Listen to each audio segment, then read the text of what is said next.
đọc kinh hồi hướng cho cha mẹ ông bà mình khi bị mất đi đó quý vị.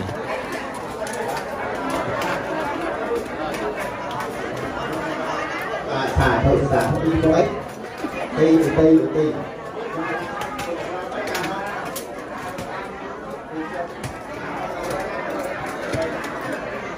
Nam mô Tassa Bhagavato Arahato Samma Sambuddhassa. Nam mô Tassa Bhagavato Arahato Samma Sambuddhassa.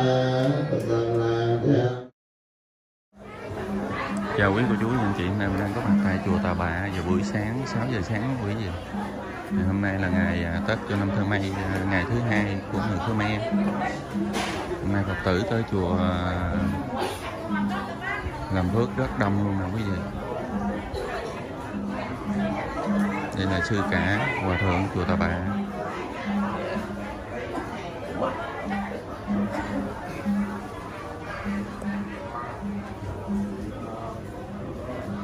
Đây đồ ăn cơm mỗi gia đình vậy là một cái hộp vậy đó quý vị. Để sách tới. Đây gọi là cái gồm ên đó quý vị. Ở trong đó nữa kìa. Còn quà bánh đồ này kia, nước, trái cây. Mình để đây này với nhang, bánh tét, đủ thứ nha quý vị. Nước ngọt, nước suối, nước mắm, quá nhiều luôn.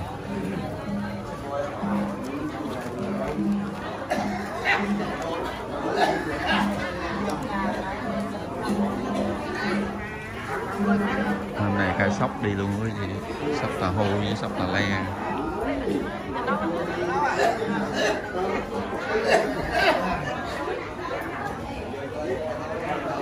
Đây là ngày Tết truyền thống của người Khmer qua năm mới quý vị. Năm mới của người Khmer.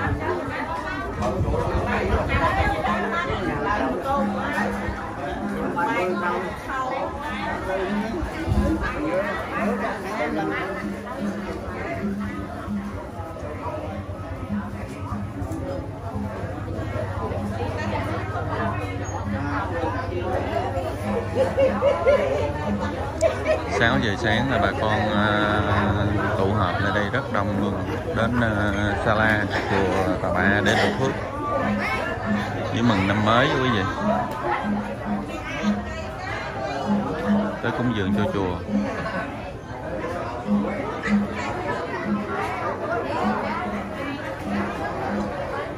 Mỗi người một ốp bông, ốp nhang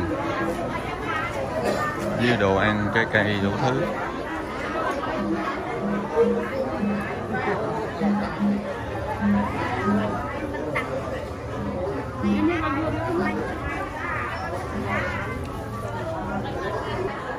Bây giờ bà con đem những cái gồm ên này, mỗi gia đình cái gồm ên vậy đó quý vị. Ở trong kia nữa kìa. Mới xách lại nữa rồi quý vị.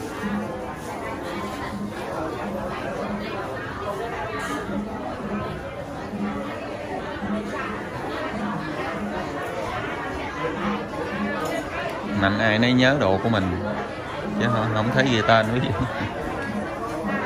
Không biết có sách nữa về có sách nhầm không? Ý vậy anh cái này là nữa mình về mình sách có bị nhầm không thấy để tên chứ nè. Không nhầm đâu. Không nhầm hả? Nhớ. Dạ.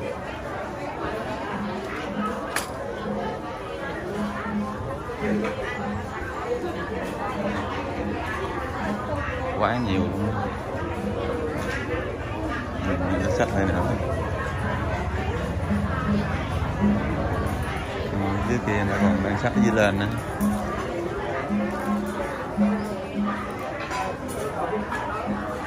Các ông bà cha thì ngồi ở đây nè quý vị.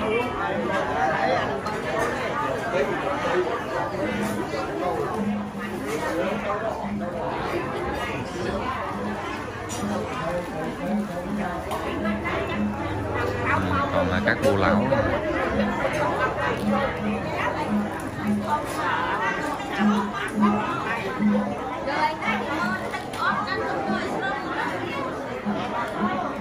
nay đi chùa với chú hai thím hai.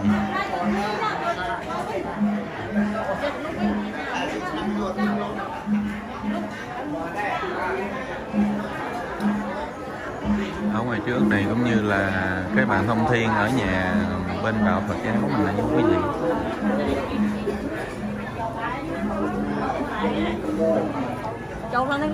Bàn thông thiên, ngồi tới đây người thắp ba nén hương.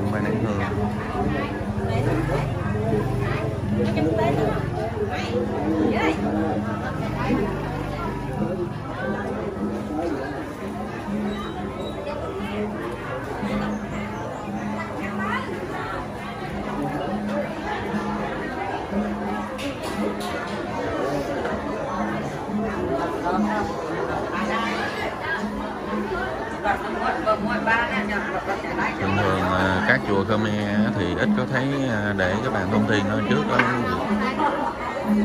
Mình chỉ thấy cái chùa Tà Bạ này có nè.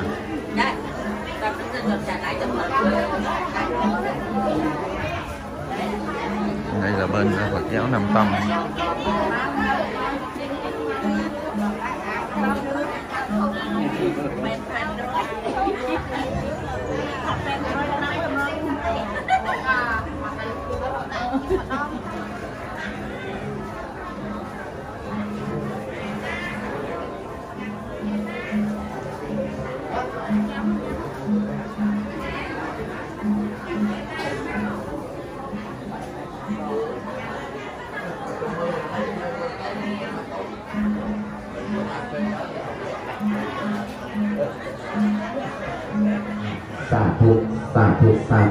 Những cái comment họ làm dấu ở trên cái quai đó quý vị. Mọi người làm dấu nè. Hộp dây làm dấu không ạ?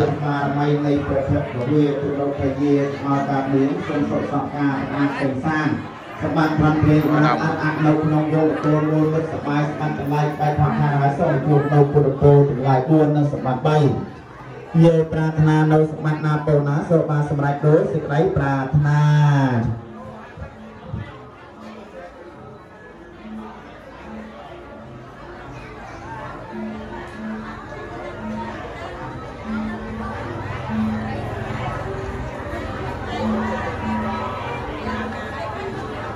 Năm giờ mấy là bà con tới đây nhóc hết trơn vậy đó quý vị.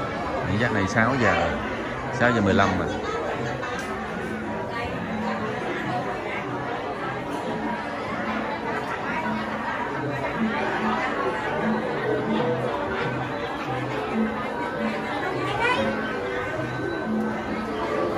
Còn ở dưới đang ngồi nhóc ở dưới nữa kìa.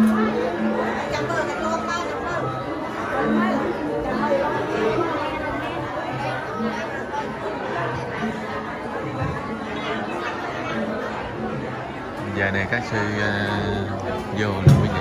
Này chùa này có 4 vị. Sư Ca, người sư phó với 2 sư nhỏ.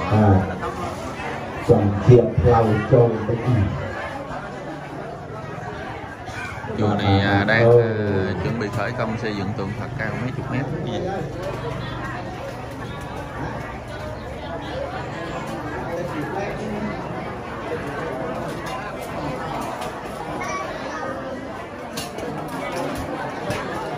Đây Phật tử đang đợi lên cho các sư để các sư nhận và tụng kinh.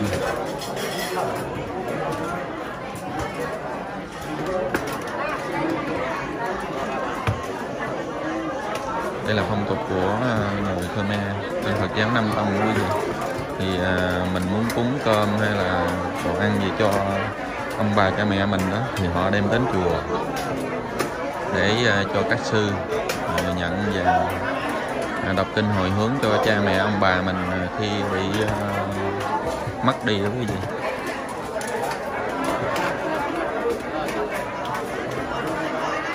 Xả thôi đi có ích. Đi.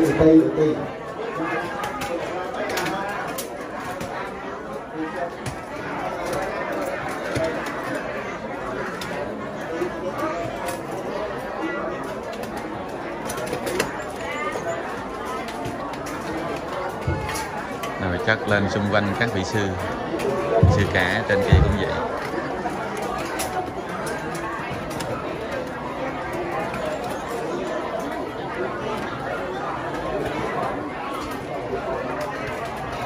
Sư nhỏ ngồi ngay giữa quý vị.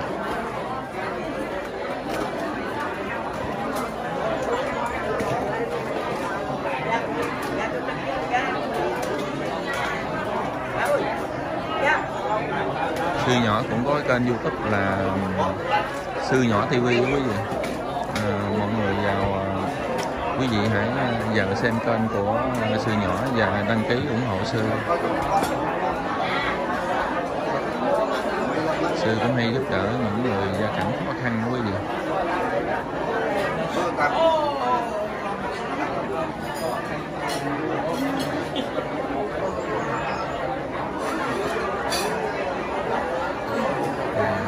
rất đông luôn.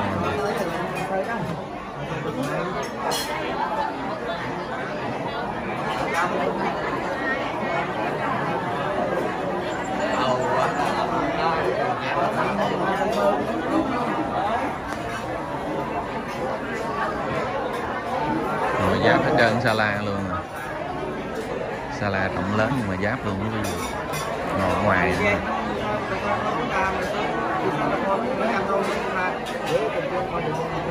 Bạn hay sân kia cột mới bàn chơi máu cho mình sẽ thi qua sang nơi của tôi rút bạn chơi mà lời sả lá hiên thằng lại không bạn ta 100 tuổi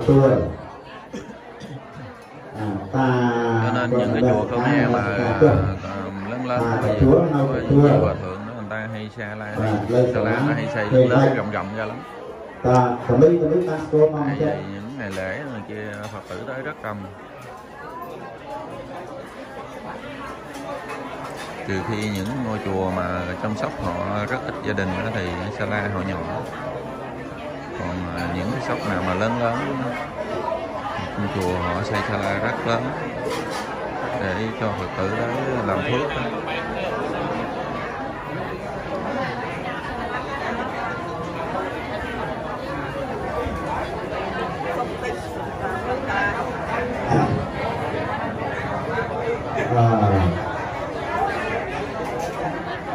Mình chết ba bạn vào sang rồi bốn mà vào sang bốn mắt mà rồi tầm ní phải vén tay rồi xả thuộc rồi nguyên sự thi kia tham vị ngồi trên cao đó là vị hòa thượng Tù Đà Bà. Nhưng không được ai cùng chung ở phương trời ra cân trai bay của lục quốc hợp sang ăn tình ta với lục thương đưa bay bay theo xa trong chung xa tan nhiều ban tay sổ dụng quay hai sổ chung đâu của lục quốc lại hướng bay rồi nâng sâm bát bay bà ta này dễ prarthana nấu sâm bát na tổ lá sổ ban sâm bát đối sẽ bay prarthana.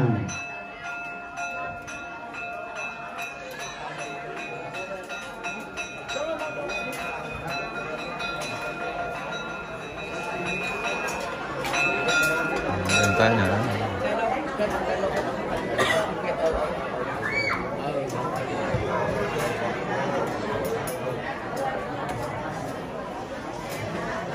Bạn xả thục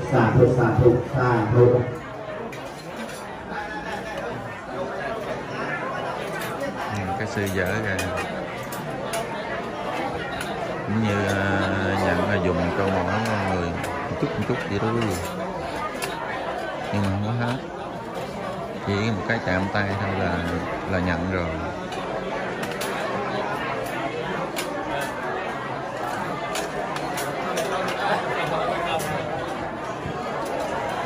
Hello, anh chưa có cho học đàn vừa đàn vừa nữa, rồi học chân nó vừa cái sự đàn thành không có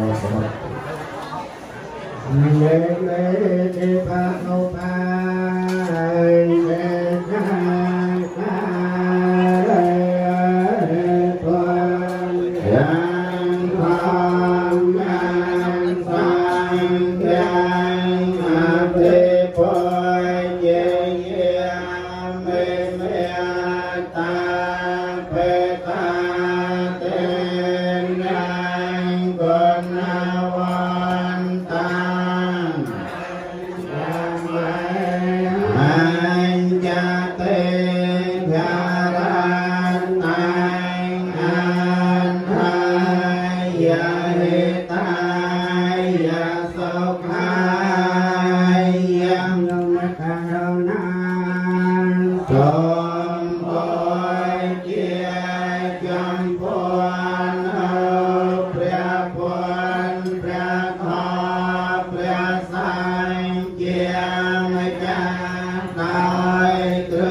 ส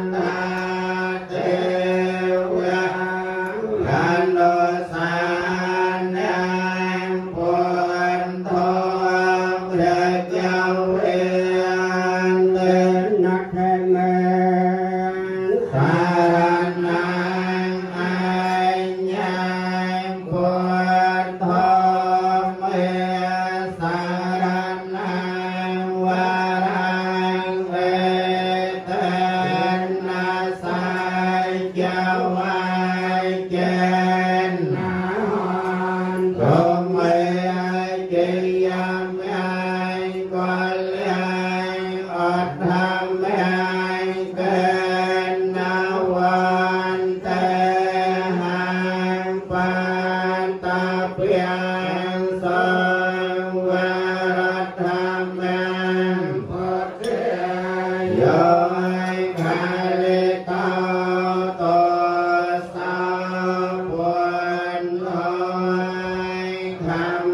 cho kênh Ghiền Mì Gõ để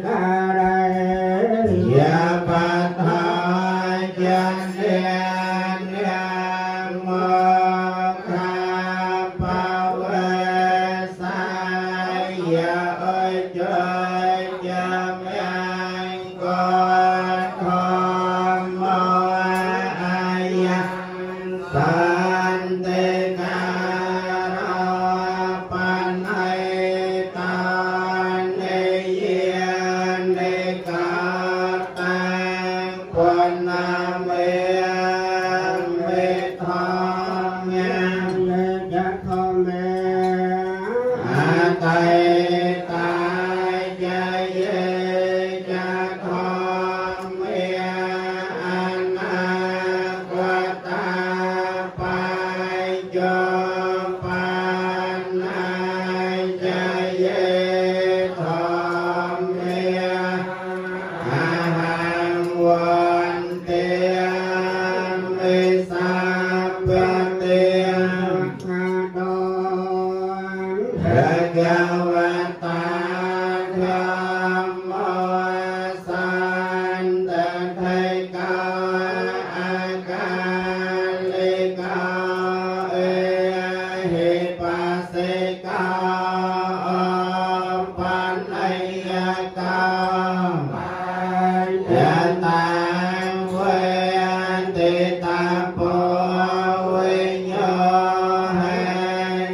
bỏ lỡ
Bye.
Chất nhân son nam sa ca nô tha pra pe pan ve sa san nô an na can bang na ve chia cơ ban tay kê la hai priya sang an sa vyam vyam samaria sa tia trôi ca đại quân sang cơ sama thế bạch nha nâng về mất tây nhiên kê lệch miền trong atma chia bạch nha kênh chân rau ca chia con sát nhâm sâm an se ra say ta pia rai ya bang ca chia ban prato sa pa chia miang ca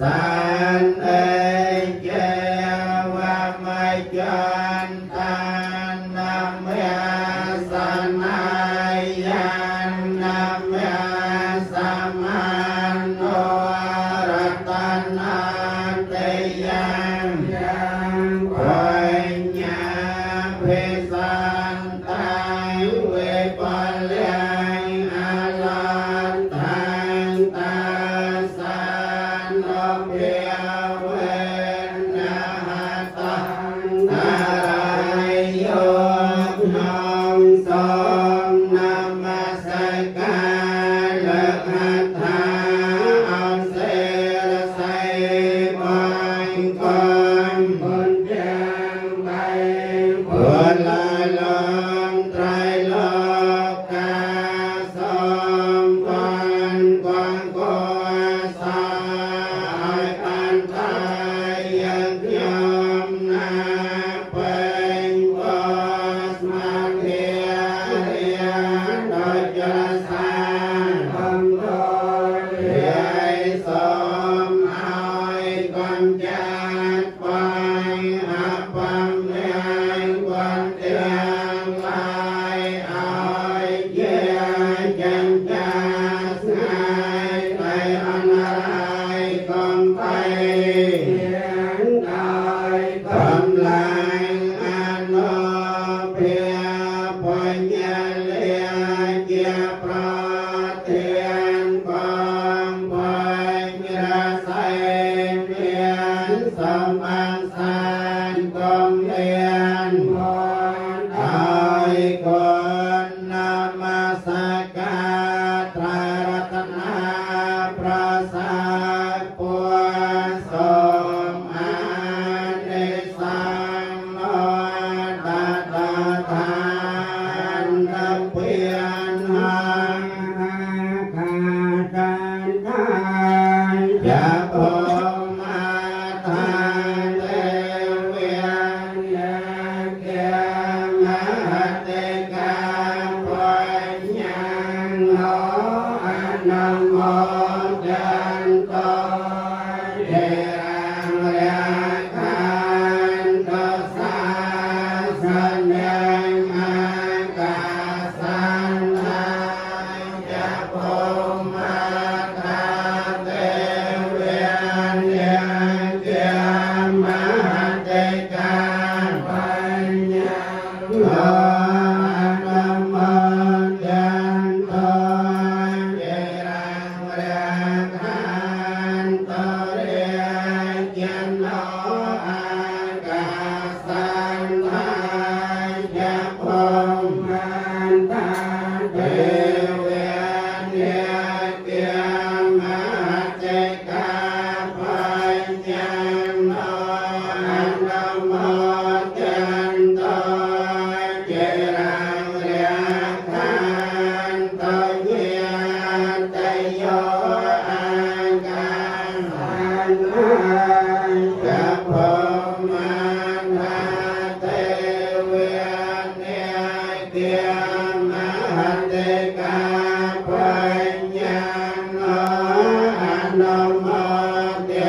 Nam mô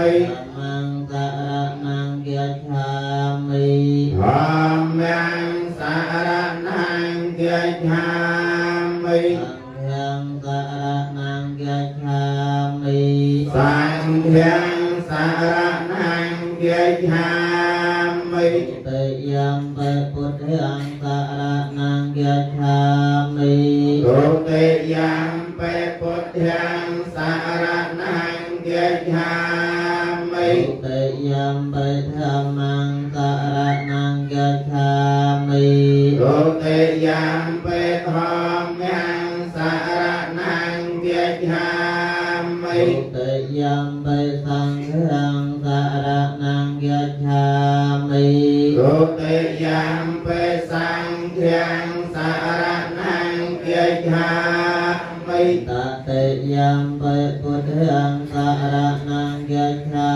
มิตเตยัมเปพุทธังสารนังเกียรชามิตเตยัมเปธัมมังสารนังเกียรชามิตเตยัมเปธัมมังสารนังเกียรชามิตเตยัมเปสังฆังสารนังเกียรชามิตเตยัมเปสังฆังสารนังเกียรชามิสารนังเกียรนังปะเรปันนังอาเมะรันเตนาติปาตาเวระมะนิสักขาปะเตียงสัมมาติเยมิปานาติปาตาเวระมะนิสักขาปะเตียงสัมมาติเยมิตเนเตเนเวระมะนิสักขาปะเตียงสัมมาติเยมิอาตเนเตเนเวระมะนิสักขาปะเตียงสัมมาติเยมิเมตุมิชาจาราเวระมะนิสักขาปะเตียงสัมมาติเยมิกามเมสุมิชาจาราเวระมะนิสิกขาปะเตียงสัมมาติเยมิมุสาวะเตเวระมะนิสิกขาปะเตียงสัมมาติเยมิมุสาวะเตเวระมะนิสิกขาปะเตียงสัมมาติเยมิสุราเมระยะมัจจปมาจทานาเวระมะนิสิกขาปะเตียงสัมมาติเยมิสุราเมระยะมัจจปมาจทานาเวระมะนิสิกขาปะเตียงสัมมาติเยมิมาในปัญจสิกขาปะเตียงในสารุกังกัตวาปมาเตนะในจักกาลังสัมมาระเขตาเปียงอาเมะรันเตเลนะโสกตังยังเตสิเลนะโภกสัมปติยาสิเลนะเนปุตังยันติตาสมาสิลังวิโสทะเยยัมเปรียการณาเวอไอเพียงปลอดหายคลองเปรียปนยาไม่จาสมเปรียปนยาไม่จาอันเอาตนดอกยมเปรียการณาโกให้นาดายมเปรียการณาเวอเปรียงปลอนเปรียถอยเกี่ยไม่จาสมเปรียถอยเกี่ยไม่จาอันเอาตนตายมเปรียการณาโตให้นาดายมเปรียการณาเปรียงปลอดหายครองเปรียสังเกี่ยไม่จาสม Hãy subscribe cho kênh Ghiền Mì Gõ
để không bỏ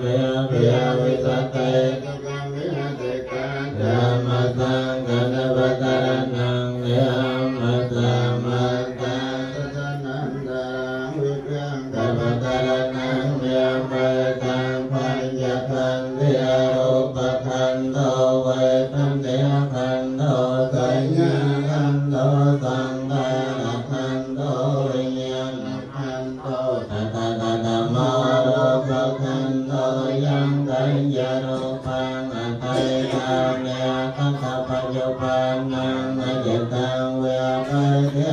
Hãy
subscribe cho kênh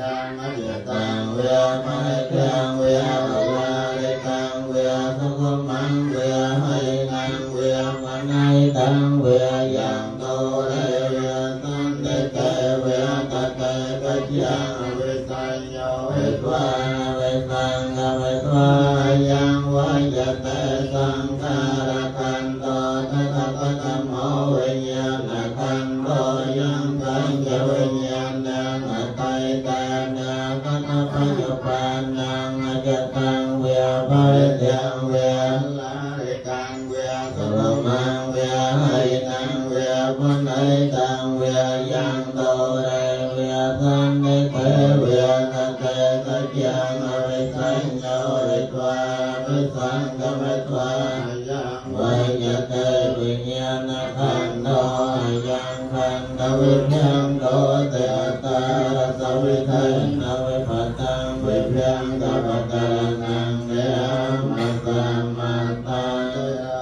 Mì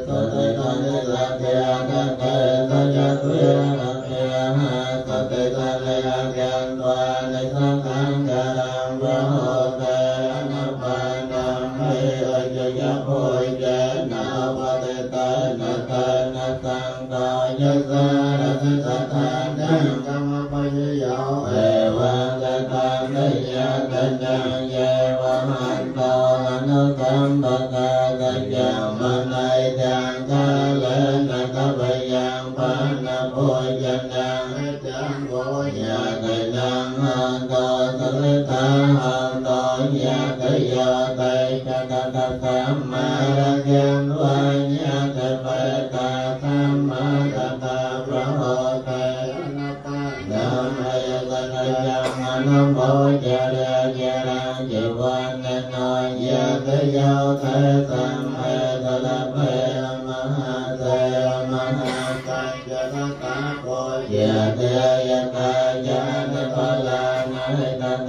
lỡ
Thì lần đầu tiên em vô tràn sẵn áo mòn này em được làm test mà thường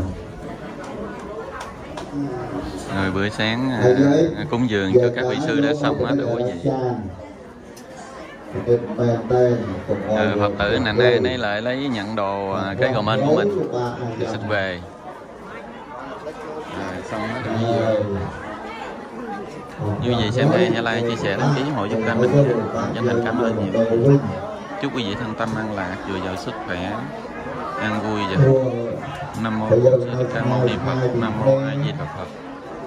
hãy vô tối mình đang chịu được con một nay con cùng nốt đó tôi cùng nốt sao ấy rồi rồi con tôi ấy thì cây cá vô rừng một con đại tràng sát một dọc dòng tinh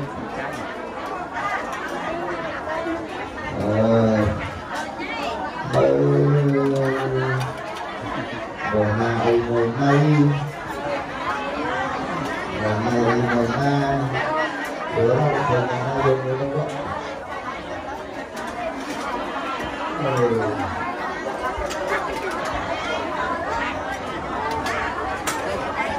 quá vui rồi, nãy nay lấy kiếm đồ của mình.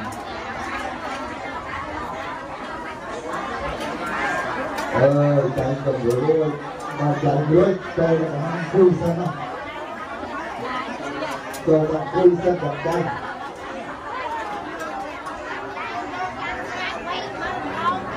thì giờ ngái của đây thiếu này cả nó rồi thì kia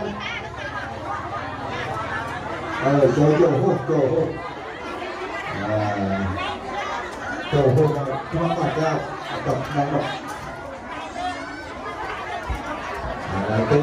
tôi làm thời này tôi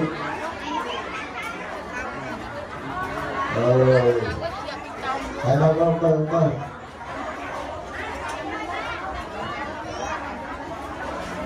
nó cam nó được kia cam một hai một chút nhé slow bây giờ mình đã vào với giờ vào với tôi cũng làm không rồi mình cũng tha tiếp vào với mình cũng tha tiếp tôi lắm một bạn về đồ đi anh ấy ai lấy kiếm đồ của mình xách về.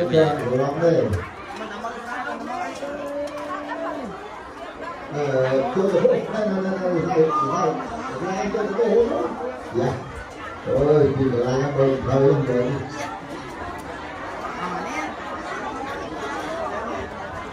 Rồi mình xin kết thúc video tại đây, nếu quý vị xem hay chia sẻ chứ ủng hộ kênh mình nha. Mình chân thành cảm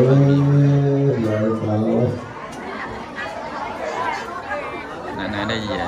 Nào lưu cho bơi nè, đâu. Dạ.